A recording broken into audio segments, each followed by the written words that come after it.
If you've seen my video on property tax savings, moving from Illinois to Kenosha, you already know about the biggest piece of this. But that's not the whole story. There are 5 other costs that change the second you cross that state line. And not all of them move you in the direction that you'd expect. Your electric bill in Wisconsin might actually end up a little higher than what you're paying right now in Illinois. That's not a typo. By the end of this video, you're going to know exactly what costs go down, which ones go up, and what the real number looks like once you add it all together. I'm Chad Scott, the unofficial mayor of Kenosha. I help Illinois families make this exact move every single week. And I wanted to put together the full picture instead of just the headline number everybody talks about. Now let's go ahead and get into it. First, homeowners insurance. This one's a real one, and it's almost as big as the property tax difference. For the exact same coverage, $300,000 in dwelling protection, and $100,000 in liability, and a $1,000 deductible, the average homeowner in Illinois is paying around $3,044 a year.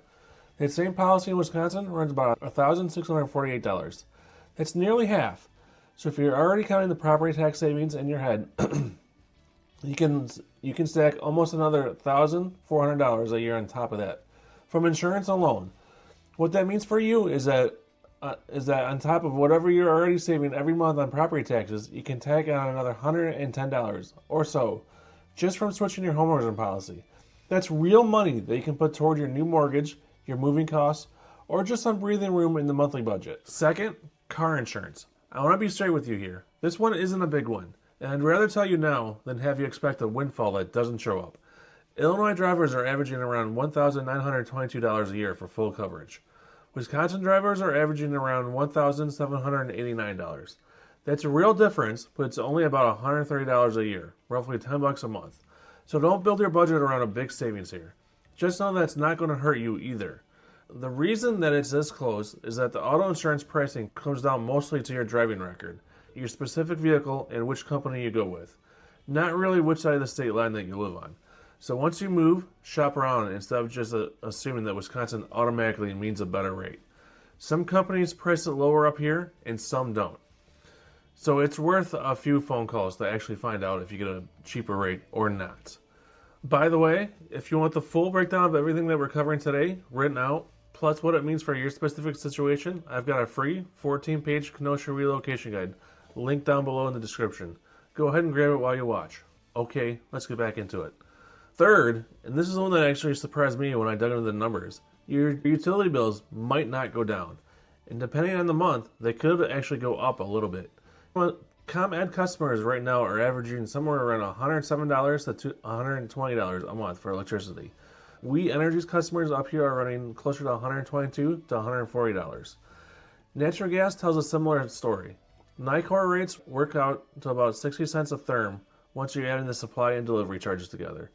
We Energies runs about 93 cents a therm.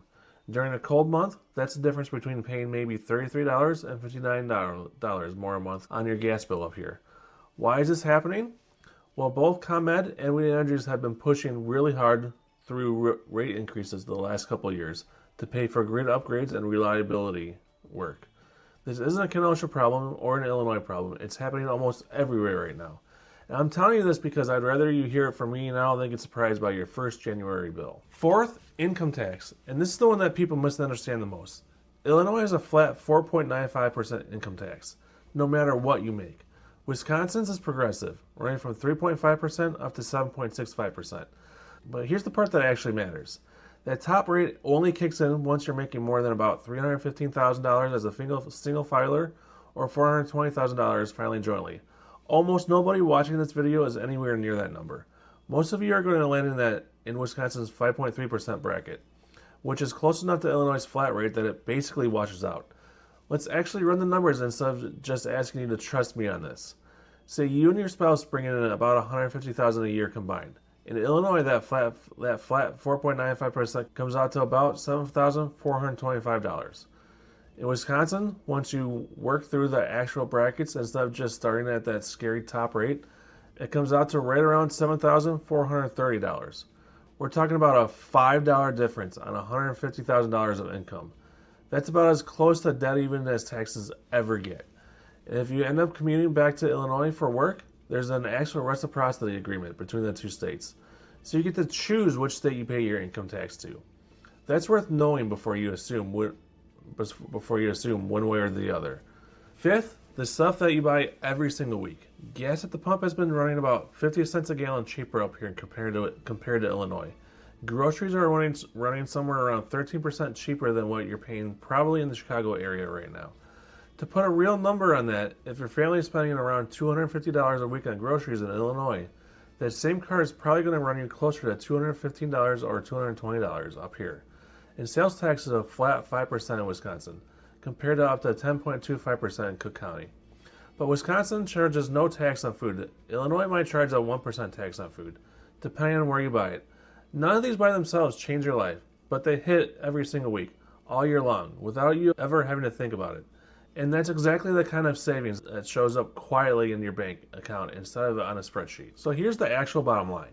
Add up the big win on property tax, the big win on home insurance, the small win on car insurance, the honest hit on utilities, the wash on income tax, and the steady little wins on gas and groceries, and the math still tips heavily in Wisconsin's favor. It's just not a clean sweep across every category. And now you know exactly where every dollar goes, instead of just taking my word for it. If you want to put a number on all of this, picture a family making $150,000 a year buying a $400,000 home. Between the property tax savings and the home insurance savings alone, before you even count gas and groceries, you're looking at real money back in your pocket every single month, even after you account for the slightly higher electric and gas bills. That's the kind of margin that can be the difference between a tight budget and one that actually has some breathing room in it. If you want me to run these actual numbers against your specific budget in your specific town in Illinois, that's worth a quick conversation. No pressure, no obligation. Grab the free 14-page Kenosha Relocation Guide in the description below. Or if you're ready to talk through your numbers, just text me at 262-331-1621. Either way, I've got you covered. If you found this helpful, hit the subscribe button. I put out videos like this every single week about making this move, and I'll see you in the next one.